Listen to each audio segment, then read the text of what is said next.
உங்க கையில குடுக்கறது வெறும் பிட் நோட்டீஸ் மட்டும் இல்ல, நம்ம தலைமுறையோட எதிர்காலம்.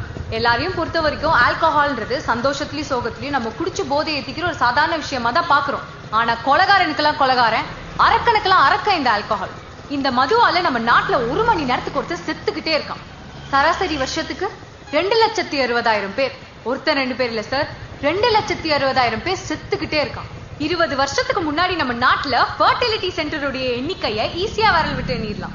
அதாவது குழந்தை இல்லாதவர்களுக்கு கருவை உருவாக்கும் மையம். ஆனா இன்னைக்கு நம்ம நாட்டுல ஆயிரக்கணக்கான ஃபர்டிலிட்டி சென்டர்ஸ் உருவாயிருக்கு. அப்படின்னா என்ன அர்த்தம்? நாளுக்கு நாள் நம்ம நாட்டுல ஆண்மை இல்லாதவங்க அதிகமாயிட்டே இருக்காங்கன்னு அர்த்தம்.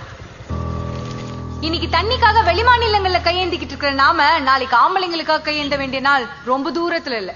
எண்ணி 20 வருஷத்துல இது சாதாரணமா நடந்துரும். காரணம், அப்பெல்லாம் ஊர்ல இருந்து 10 கிலோமீட்டருக்கு வெளியே ஒரு சாராய கடை இருந்துச்சு. இன்னைக்கு கிலோமீட்டருக்கு 10 சாராய கடை.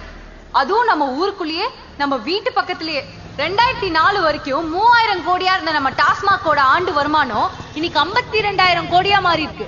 அதாவது குடிக்கிறவனோட எண்ணிக்கை 18 மடங்கு அதிகமா இருக்கு. 1000 பேர் குடிச்சிட்டு இருந்த ஊர்ல இன்னைக்கு 18,000 பேர் குடிக்கிறான். அப்பெல்லாம் குடிக்கிறவனை கேவலமா பார்த்தான், இன்னைக்கு குடிக்கலன்னா கேவலமா பாக்குறான்.